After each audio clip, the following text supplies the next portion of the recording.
Lasok eta Imazek Elordita Zabaleta izango dituzte parean igandean. Mailabiko urrelariak txapelketan bizi izan duen ametsa egia bihurtu nahi du.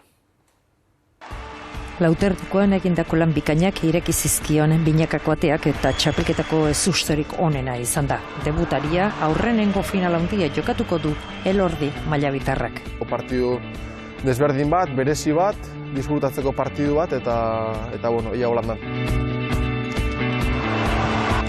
Pentsauko ez, azkenien ena pertsona bat helburu luziek ipintzea itunek eta helburu txikisek ipintziek funtzionau ize oste, txapelketa oso bate jogule usteot eta disfrutatzeko mentaliadeekin. Lehen egunetik kimika berezi erakutsi dute Bizkaitarrak eta Zabaleta handiak elkarrekin gutxi jokatuta ziren arren.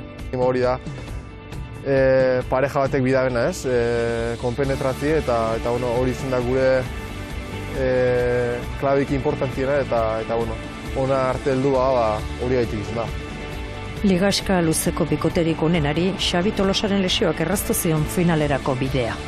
Danoi, bisotza bitan zatituakun eta zatutena. Muntuen triste, baina gogera ikupe buelta gomitzegu eta bera gaitik ointope finala borrokatzera.